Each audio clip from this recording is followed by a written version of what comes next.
산업연구원의 정은미입니다. 50년을 건너오는 것도 힘들었고요. 제가 영어를 하는 것보다 저희 통역사분들의 역량을 믿고 저는 한글로 하겠습니다. 20분 안에 80년을 얘기해 보고자 합니다. 저는 산업발전사 편찬위원회를 대표해서 역사를 정리했습니다. 80년의 역사가 오늘의 우리에게 어떠한 함의를 던지는지를 보고 드리고자 합니다.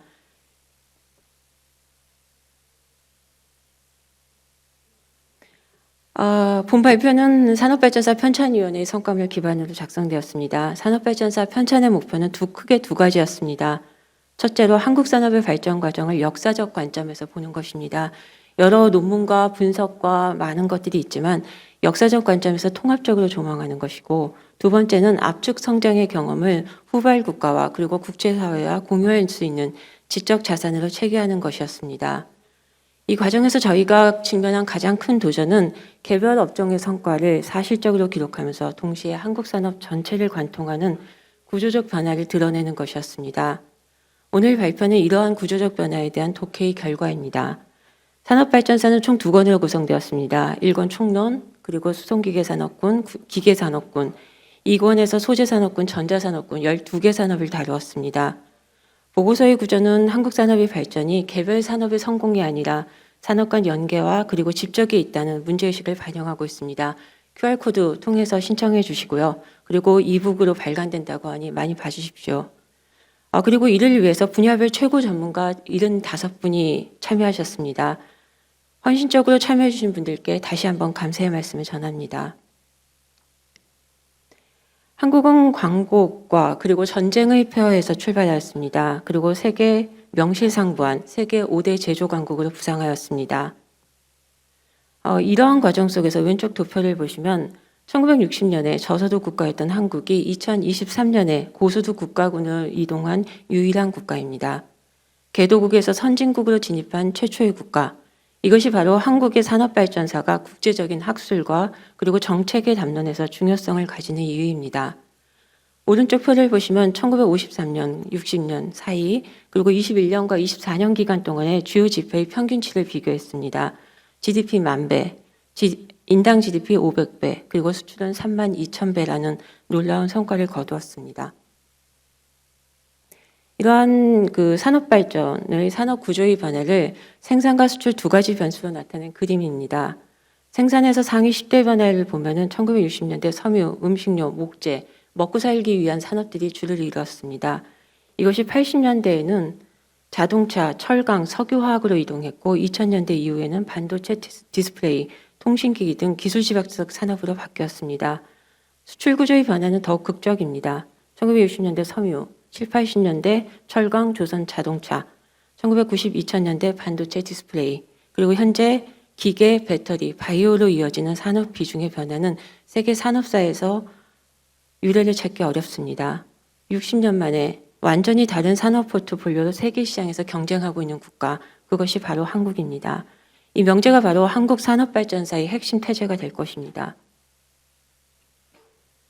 왼쪽 그림은 업종 간 연계 구조입니다. 박스의 높이가 2023년 기준 산출액의 상대적 크기를 나타냅니다. 한국 산업은 철강, 석유 정제 등 기초소재 산업에서 석유화학, 비철금속과 같은 중간재를 거쳐 기계, 전기기기, 반도체, 통신장비와 같은 부품 장비 산업으로 이어지고 있습니다. 최종적으로 세계에서 경쟁하는 자동차, 조선, 항공, 건설, 에너지 등 최종재 산업까지 연계되는 산업 포트폴리오를 형성하고 있습니다. 주목할 점은 한국 산업의 발전은 자연 발생적이지 않고 전략적 선택과 위기 대응이 결합된 결과라는 것입니다. 오른쪽 표를 보시면 한국은 거의 10년 주기로 대내외 충격에 직면했습니다. 폐허에서 시작한 한국 산업은 1970년대 수입 대체 그리고 수출 공업화를 본격적으로 추진하면서 중화학공업 기반을 구축했습니다. 1990년대 아시아 외환위기에도 좌절하지 않고 반도체, 자동차, 조선을 내세워 기술 집약 산업이 글로벌 무대로 진출하는 가장 좋은 기회로 활용했습니다. 2010년대 이후 그리고 최근 코로나 그리고 기술 패권 경쟁이 격화되는 국면에서도 한국은 2025년 7,094억 달러를 기록했습니다. 이 과정이 단순히 운이 좋았다거나 또는 외부 환경 덕분은 아니었을 것입니다. 위기를 기회로 활용한 도전과 그리고 높은 단결력, 이것이 바로 한국산업발전사의 특징입니다. 왼쪽 그래프는 유니도의 산업경쟁력 국가별 순위입니다. 1990년 세계 15위였던 한국의 산업경쟁은 글로벌 금융위기를 지나면서 2010년부터 지속적으로 세계 4위권 이내를 유지하고 있습니다. 이러한 산업 경쟁력은 대부분의 주력 산업들이 오른쪽 표를 보시면 세계 2위부터 5위 내에 포진하고, 그리고 대표 기업들이 글로벌 시장을 리드하는 데서도 잘 나타나고 있습니다. 여기에서 중요한 시사점은 한국 산업의 경쟁 우위는 특정 산업, 특정 기업의 전유물이 아니라는 것입니다. 클러스터로서 한국 산업이 경쟁력 우위를 확보해왔던 과정이라는 것을 의미합니다. 이러한 성과는 하루아침에 이루어진 것은 아닙니다. 따라서 한국 산업에 대한 평가도 시기별로 변화했고, 이러한 변화 자체가 하나의 역사를 구성합니다. 1950년대 한국 경제에 대한 국제적인 인식은 매우 비관적이었습니다. 경제학자 와그너는 1961년에 경제 기적의 가능성이 전혀 없다고 단언했습니다. 맥어더 장군은 재건에 최소 100년이 소요될 것이다 라고 했습니다. 당시 1인당 GNI가 65달러, 그리고 수출은 1차 상품 위주로 200만 달러 수준이었으므로 이러한 전망이 비관적이었던 것은 충분히 이해됩니다. 그러나 30년 후에 세계은행은 동아시아의 기적이라고 한국을 표현했고, 경제학자 루카스는 어떤 이론으로도 설명할 수 없는 현상이다 라고 평가했습니다. 연평균 8%의 성장, 그리고 1996년 OECD 가입이 이를 뒷받침합니다. 1997년 외환위기 국면에서도 여러 가지 비판이 쏟아지기도 했습니다. 그러나 한국은 불과 3년 8개월 만에 IMF 체제를 졸업했습니다. IMF는 당시 한국을 두고 텍스트 리커버리, 회복의 교과서다라고 평가했습니다. 그리고 웅크타드는 2021년 한국을 선진국 그룹으로 공식 변경했습니다. 세계은행은 코로나 팬데믹 이후 24년에 한국을 중진국 함정에서 탈출한 슈퍼스타로 평가하기도 했습니다.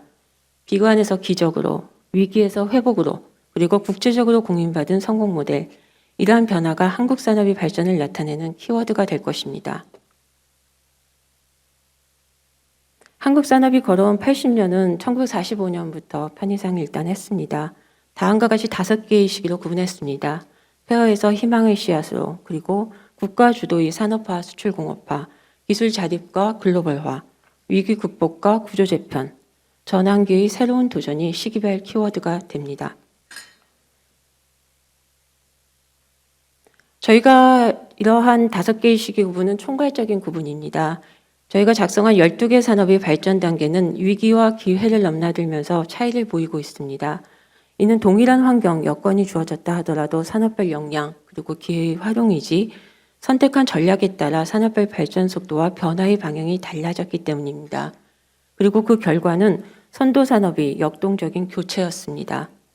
개별 산업의 모멘텀은 달라질 수 있으나 공통점도 있습니다. 글로벌 시장 진출, 기술과 인적 자원의 축적, 그리고 적극적 투자를 통해 부단히 앞으로 나아갔다는 것입니다.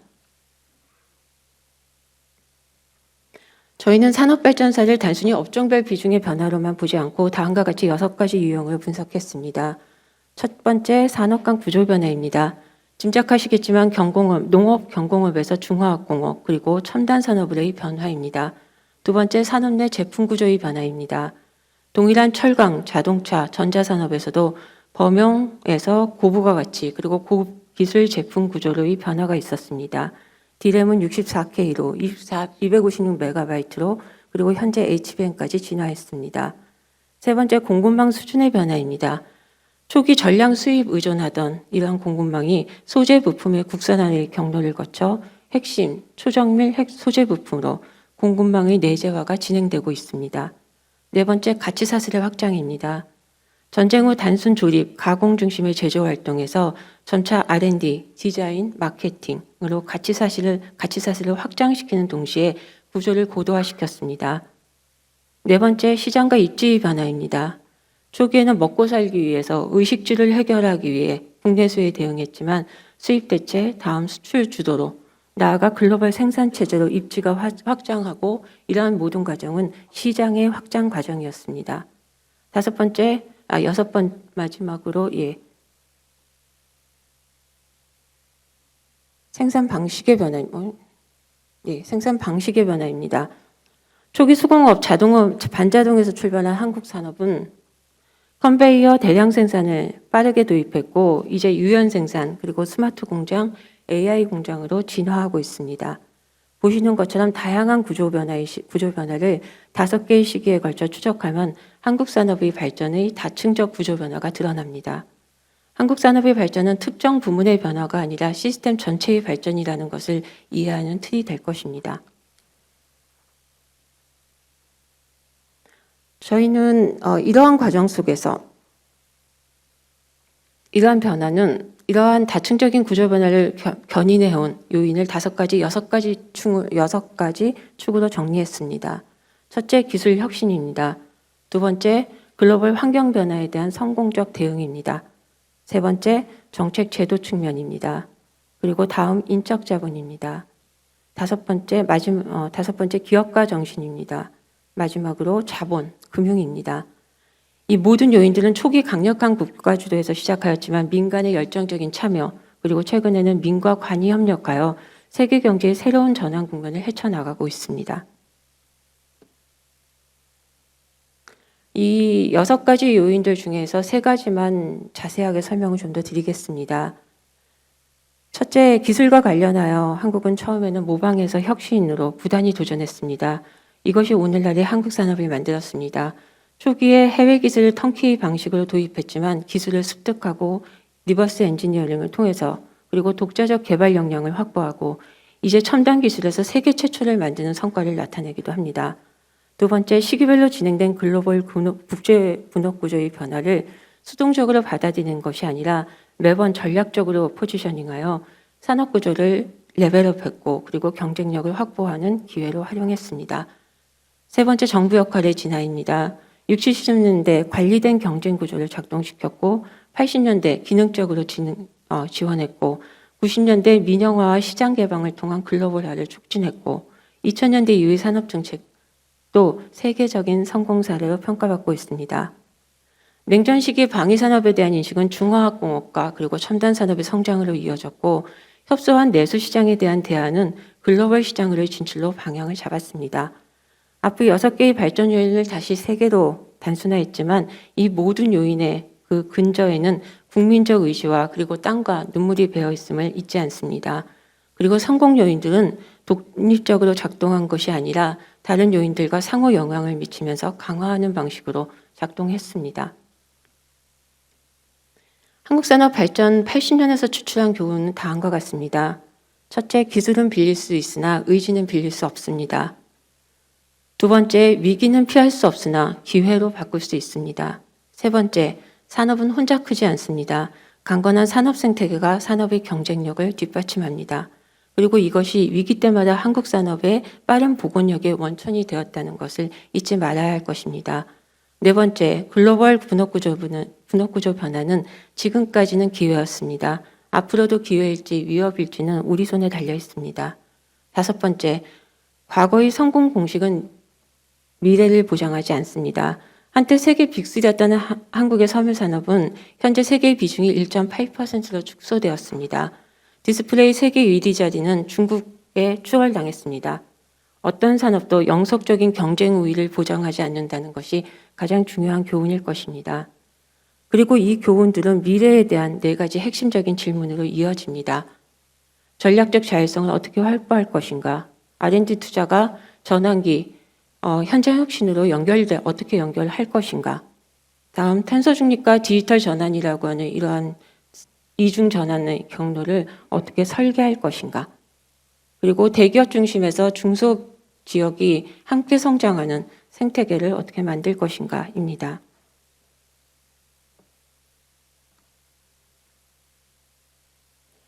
이러한 과정 속에서 한국의 산업 역사에서 앞으로 미치는 그 중요한 아젠다는 다음과 같습니다. 경제와 안보는 분리될 수 없다는 것입니다. 지금의 경제안보 시대에서 한국이 나아갈 길을 밝혀주는 또 다른 한국 산업의 특성을 어떻게 볼 것인가라는 것들을 의미합니다. 그 다음에 글로벌 그 세계의 지형이 변하는 속에서 우리가 그런 전략의 변화를 과거에서 앞으로 어떻게 읽어내는가라고 하는 관점들을 우리 주체적 관점에서 가져가는 것입니다. 세 번째는 역사적 관점이 계속해서 변화하고 있고 한국의 산업 정책들은 또한 앞으로 한국적 입장에서 특성들을 반영해야 할 것입니다. 네 번째는 죄송합니다. 이게 잘 안 보여요. 예. 마지막은 지금까지에 있어서 이 것들이 앞으로 어떻게 우리의 전략적 자율성과 그리고 특성들을 가져갈 것인가입니다. 한국의 산업 발전은